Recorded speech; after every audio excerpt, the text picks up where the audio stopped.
Bharat Ratna doctor Bhimrao Ambedkar ಅವರಿಗೆ ಕೋಟಿ ಕೋಟಿ ನಮನ. ಇವರ ಜೀವನವನ್ನು ಆಧರಿಸಿ ಈ ಧಾರಾವಾಹಿಯನ್ನು ನಿರ್ಮಿಸಲಾಗಿದೆ. ರಾಷ್ಟ್ರಕ್ಕೆ, ರಾಷ್ಟ್ರದ ಜನರಿಗೆ ಅಂಬೇಡ್ಕರರ ಕೊಡುಗೆ ಅಪಾರ. ಹಲವಾರು ಅಧಿಕೃತ ಪುಸ್ತಕಗಳನ್ನು ಆಧರಿಸಿ ಈ ಕಥೆಯನ್ನು ತಮ್ಮ ಮುಂದೆ ಇಡಲಾಗಿದೆ. ಈ ಧಾರಾವಾಹಿಯನ್ನು ವಾಹಿನಿಯು ನಿಷ್ಠೆಯಿಂದ ನಿರ್ಮಿಸಿದ್ದು, ಬಾಬಾ ಸಾಹೇಬರ ಜೀವನ ಮತ್ತು ಸವೆಸಿದ ಹಾದಿ ಪ್ರತಿಯೊಬ್ಬರಿಗೂ ಸ್ಫೂರ್ತಿ ನೀಡುತ್ತದೆ ಎಂಬುದನ್ನು ವಾಹಿನಿಯು ಬಲವಾಗಿ ನಂಬಿದೆ. ನನ್ಗೆ ಅರ್ಥ ಆಗದೆ ಇರೋದು ಅಂತದ್ದೇನಾಯ್ತು ಒಳಗೆ? ಅಲ್ಲ, ಈ ಜೀಜಾಬಾಯಿ ಇದ್ದಕ್ಕಿದ್ದಾಗೆ ಮೀರಾಬಾಯಿನ ಮನೆ ಒಳಗಡೆ ಸೇರ್ಸ್ಕೊಳ್ಳೋದಿಕ್ಕೆ ಅದ್ ಹೆಂಗ್ ಒಪ್ಕೊಂಡ್ಲು ಅಂತ? ಹೌದು ನಂಜುಂಡಣ್ಣ, ನಮಗೂ ಅದೇ ಅರ್ಥ ಆಗ್ತಿಲ್ಲ. ಒಳಗಂತದ್ದೇನಾಗಿರ್ಬೋದು? ಅಯ್ಯೋ, ಈ ರಾಮ್ಜಿನೇ ಹೇಗೋ ಒಪ್ಸಿರ್ತಾರೆ. ಹಾ, ಇದಾಗಿರ್ಬಹುದು. ನನಗೆ ಅರ್ಥ ಆಗದಿರೋ ವಿಷಯ ಏನಪ್ಪಾ ಅಂದ್ರೆ, ಒಂದ್ ಹೆಣ್ಣು ತನ್ನ ಮನೆಗೆ ಮತ್ತೆ ಹೋದ್ರೆ ಅದರಲ್ಲಿ ತಪ್ಪೇನಿದೆ? ಒಬ್ಬ ಮನುಷ್ಯ ತನ್ನ ಮನೆಗೆ ಮತ್ತೆ ವಾಪಸ್ ಹೋದ್ರೆ ಅದರಲ್ಲಿ ಅವ್ನು ನೆಮ್ಮದಿ ಪಡ್ಕೋತಾನೆ. ನಿಮ್ಮೆಲ್ರಿಗೂ ಒಂದು ವಿಷಯದಲ್ಲಿ ಒಳ್ಳೇದಾಗಿದೆ. ಭೀಮನತ್ತೆ ಮತ್ತೆ ಮನೆ ಸೇರಿದ್ರು ಅಂತ ನಿಮಗೆ ತುಂಬಾನೇ ಖುಷಿ ಆಗ್ಬೇಕು. ಅತ್ತೆ, ನೀವು ಮೀರಾ ಅತ್ತೆನ್ ಮತ್ತೇನ್ ಮನೇಲಿ ಇರಕ್ ಬಿಟ್ಟಿದ್ದು ಯಾಕೆ ಅಂತ ನನಗೆ ಗೊತ್ತಿಲ್ಲ. ಆದ್ರೆ ನೀವೇನೇ ಮಾಡಿದ್ರು ಅದು ತುಂಬಾ ಒಳ್ಳೇದೆ. ಹೌದು ಅತ್ತೆ, ನಮಗೂ ಸಂತೋಷ ಆಗ್ತಿದೆ. ಹೌದಮ್ಮ, ಇವತ್ತು ನೀವು ತಗೊಂಡಿದ್ದೀ ನಿರ್ಧಾರ ನಮಗೆ ಖುಷಿ ಕೊಟ್ಟಿದೆ. ಹೌದಮ್ಮ. ಜೀಜಾಬಾಯಿ, ಈ ಮಕ್ಕಳೆಲ್ಲ ನಿನ್ನನ್ನ ಹೊಗಳ್ತಾ ಇದ್ದಾರೆ. ಈ ಮಕ್ಕಳು ಬೇರೆ ಯಾರು ಅಲ್ಲ, ನಾವೆಲ್ಲ ನಿನ್ನವರೇನೆ. ಗುರ್ತಿಟ್ಕೋ ಮತ್ತೆ ಜ್ಞಾಪಿಸ್ಕೊಳ್ಳೋಕೆ ಪ್ರಯತ್ನ ಪಡು.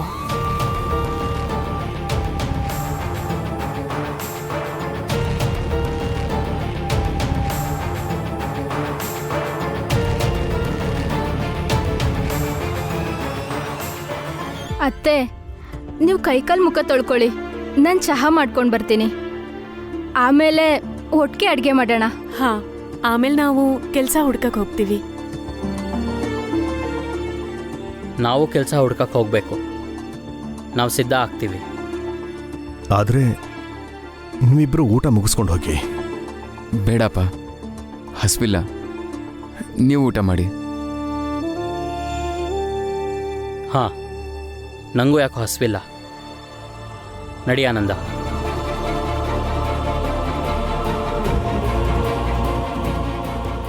ಕರುಣಾಲಕ್ಷ್ಮಿ, ಚಿಂತೆ ಮಾಡಬೇಡಿ. ಅವರಿಬ್ರು ಕೋಪದಲ್ಲಿದ್ದಾರೆ, ಸರಿ ಹೋಗ್ತಾರೆ. ಹೋಗಿ ನಿಮ್ಮ ಕೆಲಸ ನೋಡ್ಕೊಳ್ಳಿ. ಅಮ್ಮ,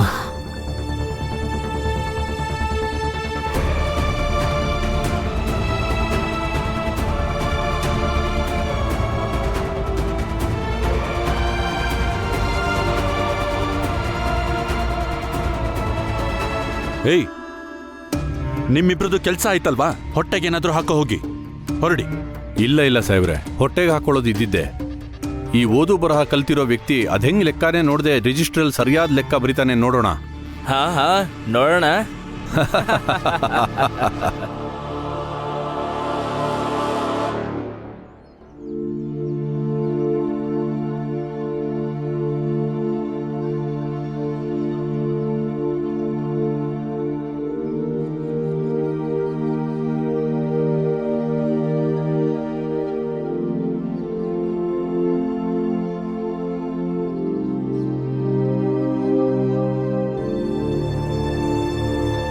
ಮಾವ,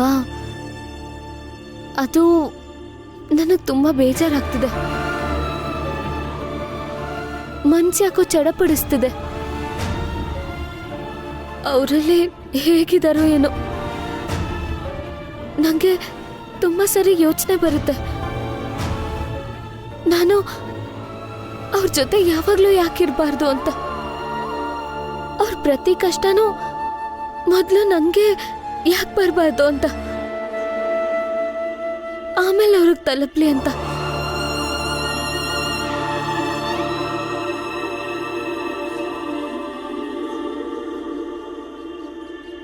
ರಮಾ, ನನಗೂ ಕೂಡ ಮುಂಚೆ ಹೀಗೇನೆ ಅನಿಸಿತ್ತು. ನಾನು ಭೀಮನಿಗೆ ಕೌಚಿದ ಹಾಗೆ ಇರಬೇಕು ಅಂತ. ಆಮೇಲೆ ನನಗೆ ಅರ್ಥ ಆಗಿದ್ದು, ಸಂಘರ್ಷಕ್ಕೂ ಯುದ್ಧಕ್ಕೂ ವ್ಯತ್ಯಾಸ ಇದೆ ಅಂತ. ಯುದ್ಧ ಮಾಡೋ ಸೈನಿಕ ಶತ್ರುಗಳಿಂದ ತನ್ನ ಕಾಪಾಡ್ಕೊಳ್ತಾನೆ. ವಿಜಯಿ ಅನ್ಸ್ಕೊಳ್ತಾನೆ. ಆದರೆ ಸಂಘರ್ಷದಲ್ಲಿ ತೊಡಗಿರೋ ಸೈನಿಕ ದಿನನಿತ್ಯ ಒಂದಲ್ಲ ಒಂದು ಕಷ್ಟಗಳಿಗೆ ತಲೆ ಕೊಡ್ತಾನೆ ಇರ್ತಾನೆ. ಆದರೆ ಕೊನೆಯಲ್ಲಿ ವಿಜಯನ ಸಾಧಿಸ್ಕೊಳ್ತಾನೆ. ಅದರಿಂದ ಎಲ್ಲ ಕಷ್ಟಗಳಿಗೂ ನೀನು ಕೌಚು ಥರ ಇರೋಕ್ಕಾಗೋದಿಲ್ಲ. ನನ್ನ ಮಾತನ್ನ ನಂಬು. ನಿನ್ನ ಗಂಡ ಅಪರೂಪದ ವ್ಯಕ್ತಿ. ಹಾಗೆ ಅಪರೂಪದ ವ್ಯಕ್ತಿಗಳ ದಾರಿ ಕೂಡ ವಿಭಿನ್ನವಾಗಿರುತ್ತೆ. ಅವರ ಗುರಿನೇ ಬೇರೆ ಆಗಿರುತ್ತೆ. ಸ್ವಲ್ಪ ಧೈರ್ಯವಾಗಿರೋ. ಯಾವಾಗಲೂ ಅದೇ ಪ್ರಯತ್ನ ಮಾಡ್ತೀನಿ, ಆದರೆ ಕಷ್ಟ ಆಗುತ್ತೆ.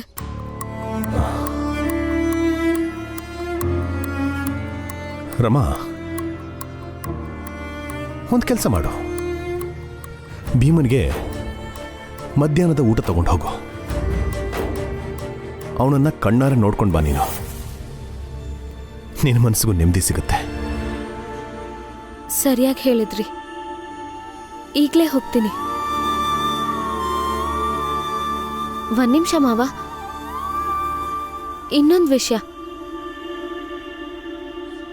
ಅತ್ತೆ ಇದಕ್ಕಿದ್ದ ಹಾಗೆ ಮೀರತ್ತನ್ ಮನೆಗೆ ಯಾಕೆ ಸೇರಿಸ್ಕೊಂಡ್ರು?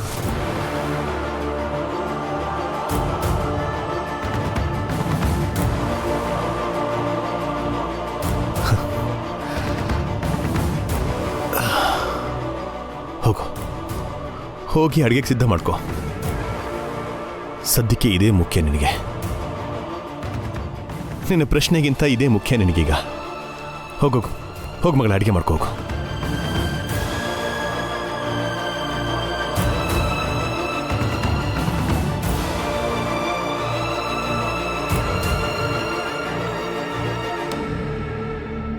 ಏನಾಗಿದೆ ನಿಮ್ಗೆ?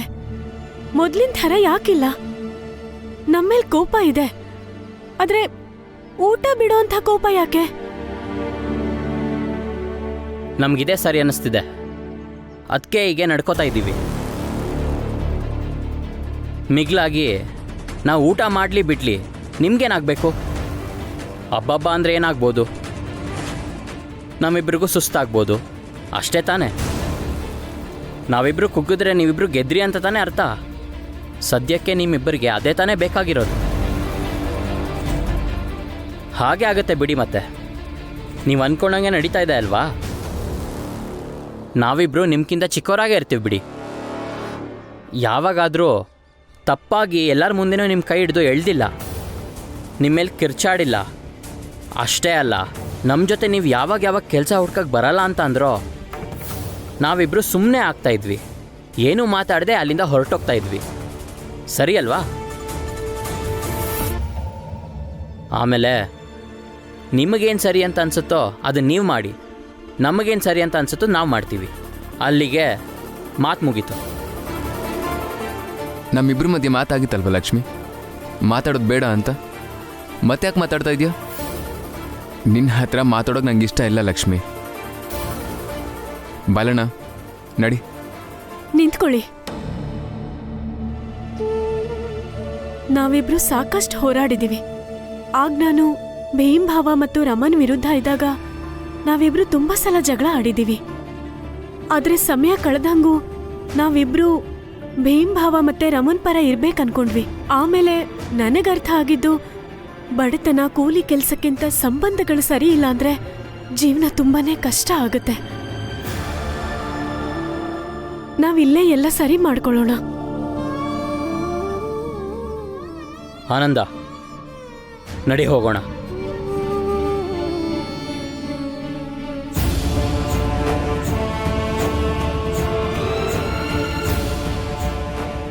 ಲಕ್ಷ್ಮಿ, ರಮನ್ ಇದರಿಂದ ದೂರ ಇಡೋಣ.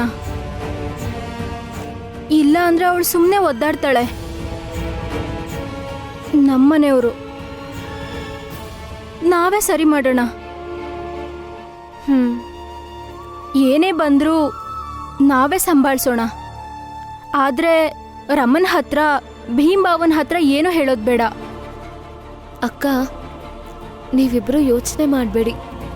ಅವ್ರು ಬರ್ತಾರಲ್ಲ, ಬಾಲಣ್ಣ ಮತ್ತೆ ಆನಂದ್ ಅಣ್ಣನ ಹತ್ರ ಮಾತಾಡ್ಲಿ.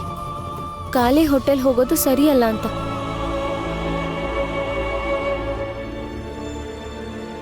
ಅರೆ ಅವರಿಬ್ರು ಕೋಪದಲ್ಲಿ ಹೋಗಿದ್ದಾರೆ ಅನ್ಕೊಂಡಿದ್ದೆ. ಆದ್ರೆ ಅವ್ರು ನಮಗ್ ಹೋದ್ರು ಅವ್ರಿಬ್ರಿಗೂ ಊಟ ತಗೊಂಡ್ ಬನ್ನಿ ಅಂತ. ಅಲ್ಲಿ ತನಕ ಅವ್ರ ಕೆಲ್ಸ ಹುಡುಕ್ತಾರೆ. ಹೌದು ಹೌದು, ಎಲ್ಲ ಸರಿ ಇದೆ. ಭೀಮ್ಬಾವನ್ ಹತ್ರ ಏನು ಮಾತಾಡೋದ್ ಬೇಡ. ಸರಿ, ಹಾಗಾದ್ರೆ ಬನ್ನಿ ಅಡ್ಗೆ ಮಾಡೋಣ. ನಾನು ಅವ್ರಿಗೆ ಊಟ ತಗೊಂಡು ಹೋಗ್ಬೇಕು. ಸರಿ, ಬನ್ನಿ ಹಾಗಾದ್ರೆ. ಬನ್ನಿ.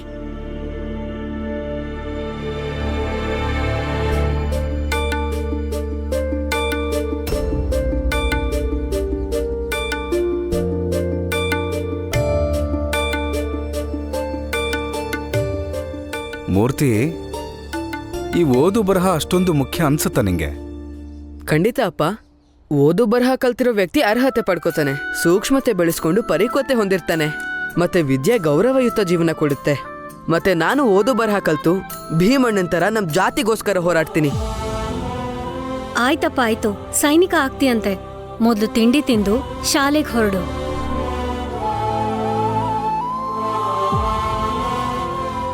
ನೀವು ಚಹಾ ತಗೊಳ್ಳಿ.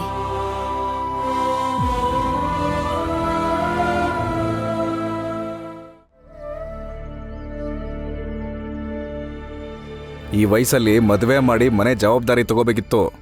ನೀನ್ ನೋಡಿದ್ರೆ ಪುಸ್ತಕ ಇಟ್ಕೊಂಡು ಓಡಾಡ್ತಾ ಇದ್ಯಾ. ಇಲ್ಲ ಇಲ್ಲ, ಇಷ್ಟ ಬೇಗ ಮದ್ವೆ ಎಲ್ಲ ಬೇಡ ಮೂರ್ತಿಗೆ. ಮೊದ್ಲು ಇವನು ಚೆನ್ನಾಗಿ ಓದಿ ದೊಡ್ಡವನಾಗ್ಬೇಕು. ಇವನ್ ಕಾಲ್ ಮೇಲೆ ಇವನು ನಿಂತ್ಕೋಬೇಕು. ಮದ್ವೆ ಎಲ್ಲ ಆಮೇಲೆ.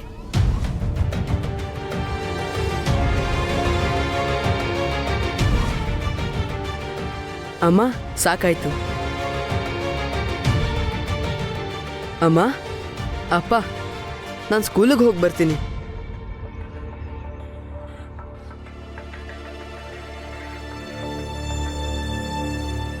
ಇವಾಗ ಏನ್ ಅಡ್ಗೆ ಮಾಡ್ಲಿ? ಏನಿಷ್ಟ ನಿಮ್ಗೆ?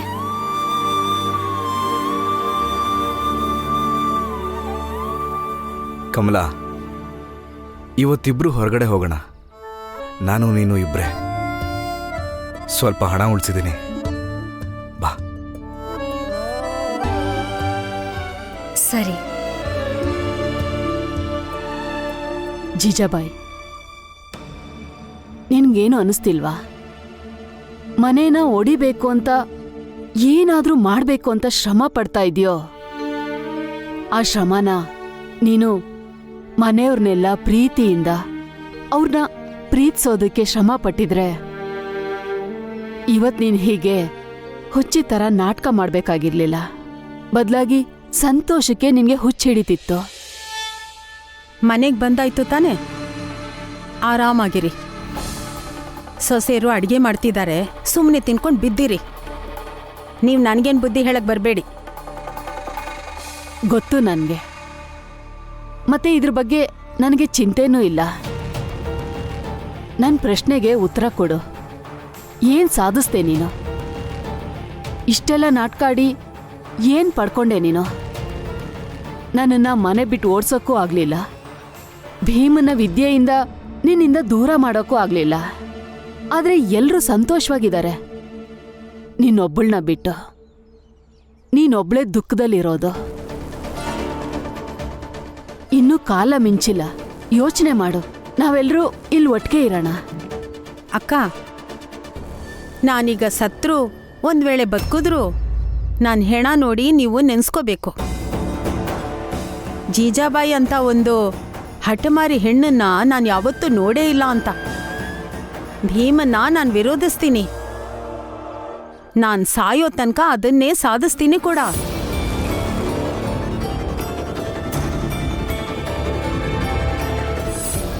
ಇನ್ನೊಂದು ವಿಷಯ ಅಕ್ಕ, ಭೀಮನ್ ಬಗ್ಗೆ ದೊಡ್ಡ ದೊಡ್ಡದಾಗಿ ಏನೇನೋ ಮಾತಾಡ್ತಿದ್ದೀರಲ್ಲ, ಮುಂದೆ ಯಾವತ್ತಾದ್ರೂ ಒಂದಿನ ಇಡೀ ದೇಶ ಭೀಮನ್ ಮಾತು ಕೇಳತ್ತೆ ಅಂತ ಹೇಳ್ತಾ ಇದ್ದೀರಾ ಅಲ್ವಾ? ಈಗ ಭೀಮನ್ ಭವಿಷ್ಯದ ಬಗ್ಗೆ ನಾನು ನಿಮ್ಗೊಂದು ಮಾತು ಹೇಳ್ತೀನಿ, ಕೇಳಿ. ಭೀಮನ್ಗೆ ಇಬ್ಬರೇ ಶತ್ರುಗಳು. ಒಬ್ರು ಈ ಇಡೀ ಸಮಾಜ. ಭೀಮ ಯಾವಾಗಲೂ ಎಲ್ಲರ ಹತ್ರನೂ ಹೋರಾಡ್ಕೊಂಡು ಬಂದಿರ್ತಾನೆ, ಅದು ಹೊರಗಿನ ಶತ್ರು. ಇನ್ನೊಬ್ರು ಮನೆಯೊಳಗಡೆನೇ ಇರೋ ಶತ್ರು. ಆ ಶತ್ರುವಿನ ಹೆಸರೇ ಜೀಜಾಬಾಯಿ. ಈ ಇಬ್ರು ಶತ್ರುಗಳು ಭೀಮನ್ನ ಹೇಗೆ ಸೋಲಿಸ್ತಾರೆ ಅಂದ್ರೆ, ಕನಸಲ್ಲೂ ಭೀಮನ್ ಗೆಲುವನ್ನ ಕಾಣಬಾರ್ದು. ಜಿಜಾಬಾಯಿ, ನಿನ್ಗೆ ನಿಜವಾಗ್ಲೂ ತಲೆ ಕೆಟ್ಟಿದೆ. ಜನ ನಮ್ಮನ್ನ ಯಾವಾಗ್ಲೂ ಒಳ್ಳೇದಕ್ಕೆ ನೆನ್ಸ್ಕೋಬೇಕು. ಆದ್ರೆ ನೀನು ಶತ್ರು ಆಗ್ತಿದ್ಯಾ. ನಿನ್ಗೆ ಯಾವತ್ತೂ ಅನ್ಸಿಲ್ವಾ, ಯಾವತ್ತಾದ್ರೂ ಈ ಜಗತ್ತು ಭೀಮನ್ನ ನೆನ್ಸ್ಕೊಂಡಾಗ ಅವ್ರು ಹೇಳ್ತಾರೆ, ಭೀಮನ್ಗೆ ನೀನು ಮಲ್ತಾಯಿ ಆಗಿದ್ರೂ ಕೂಡ ಸ್ವಂತ ತಾಯಿಗಿಂತ ಹೆಚ್ಚು ಪ್ರೀತಿ ಕೊಟ್ಲು, ಮನೆ ನೋಡ್ಕೊಂಡ್ಲು ಅಂತ ಎಲ್ರೂ ಹೇಳ್ತಾರೆ. ಜಿಜಾಬಾಯಿ, ಸಮಾಜ ಒಂದೇ ಭೀಮನ್ಗೆ ಶತ್ರು ಆಗಿರ್ಲಿ. ಆಯ್ತಾ? ಈ ಜೀಜಾಬಾಯಿ ಬದ್ಲಾಗೋ ಹೆಂಗ್ಸಲ್ಲ. ನೀವು ಏನೂ ಬದ್ಲಾಗಿಲ್ವಲ್ಲ, ಅದಕ್ಕೆ ಹೇಳ್ತಿದ್ದೀನಿ. ನಿಮ್ಮ ಪ್ರಕಾರ ನೀವು ಬದುಕಿ, ನನ್ನ ಪ್ರಕಾರ ನನ್ನನ್ನು ಬದುಕೋದಿಕ್ಕೆ ನೀವು ಬಿಡಿ. ಮತ್ತೆ ತಿಳ್ಕೊಳ್ಳಿ, ಪದೇ ಪದೇ ನನಗೆ ಬುದ್ಧಿ ಹೇಳೋ ರೋಗ ಇದೆಯಲ್ಲ ನಿಮಗೆ, ಆ ರೋಗದಿಂದ ಹೊರಗೆ ಬನ್ನಿ.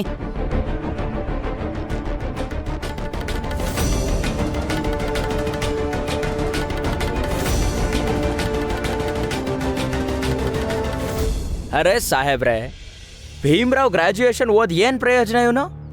ಹಾಂ, ನಾವು ಲೆಕ್ಕ ಕೊಟ್ಟು ಅದಾದ್ಮೇಲೆ ಇವನು ಬರೆದ್ರೆ 5ನೇ ಕ್ಲಾಸ್ ಮಗು ಕೂಡ ರಿಜಿಸ್ಟರ್ನಲ್ಲಿ ಬರೀತಾವೆ. ಇವನು ನಿಜವಾಗ್ಲೂ ಗ್ರಾಜ್ಯುಯೇಷನ್ ಪಾಸ್ ಆಗಿದ್ರೆ ಯಾರ ಸಹಾಯನೂ ಪಡೆಯಲ್ಲ ಅಲ್ವ ಇವನು, ಅಲ್ವೇನಣ್ಣ? ಅದು ಸರಿನೇ. ಇಷ್ಟೊಂದು ಓದಿರೋ ವ್ಯಕ್ತಿ ಇನ್ನೊಬ್ರ ಮೇಲೆ ಅವಲಂಬನೆ ಆಗೋದೇನಿದೆ? ನಿಮಗೆಲ್ಲ ಈ ರೀತಿ ಮಾಡೋದ್ರಿಂದ ಏನು ಸಿಗುತ್ತೆ ಅಂತ ನನಗೆ ಅರ್ಥ ಆಗ್ತಿಲ್ಲ. ಇದರಲ್ಲಿ ಏನು ಬರಿಬೇಕು ಅಂತ ನನಗೆ ಹೇಳಿ ಸಾಕು. ಆಮೇಲೆ ನೀವು ಮನೆಗೆ ಹೋಗ್ಬೋದು, ನಾನು ನನ್ನ ಕೆಲಸ ಮುಗಿಸ್ಕೋತೀನಿ. ಅದೇ ನಮಗೆ ಬೇಡದೇ ಇರೋದು. ನೆಮ್ಮದಿಯಾಗಿ ಕೆಲಸ ಮಾಡಬಾರ್ದು. ನೀನು ಯೋಚನೆ ಮಾಡ್ಕೊಂಡು ನಿಂತಿರು. ಅಲ್ಲಿವರೆಗೂ ನಾವು ಚಾ ಕುಡ್ಕೊಂಡ್ ಬರ್ತೀವಿ. ನಡೀರಿ, ಬನ್ನಿ, ಎಲ್ಲರೂ ಬನ್ನಿ, ಚಾ ಕುಡ್ಕೊಂಡು ಬರೋಣ. ಬರೋ ಅಷ್ಟರಲ್ಲಿ ಲೆಕ್ಕ ಬರ್ದಿಟ್ಟಿರ್ಬೇಕು, ಸರಿಯಾದ ಲೆಕ್ಕ ಬೇಕು. ಅದನ್ನ ಫೈಲಲ್ಲಿ ಬರೆದು ಮೇಲ್ನವ್ರಿಗೆ ಕಳಿಸ್ತೀನಿ. ನಡೀರಿ, ನಡಿ.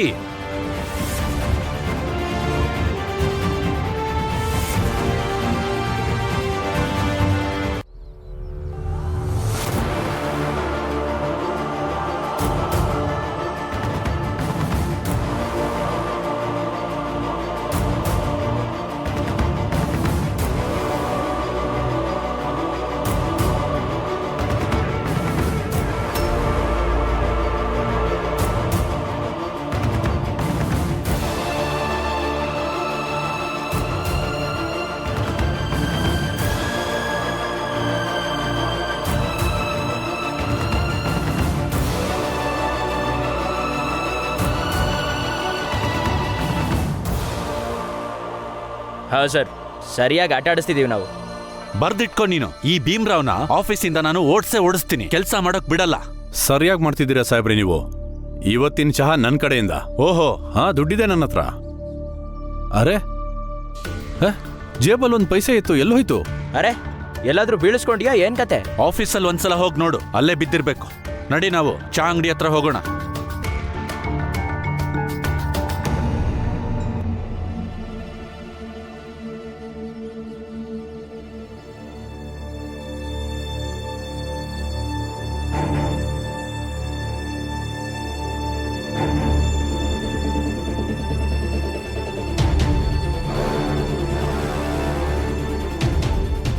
ಏಯ್, ಇಲ್ಲೆಲ್ಲಾದ್ರೂ ಒಂದು ಪೈಸೆ ನೋಡಿದ್ಯಾ?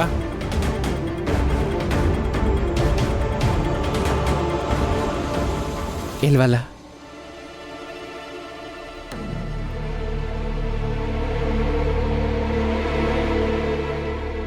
ಬಾಯಿ ಕಡೆ.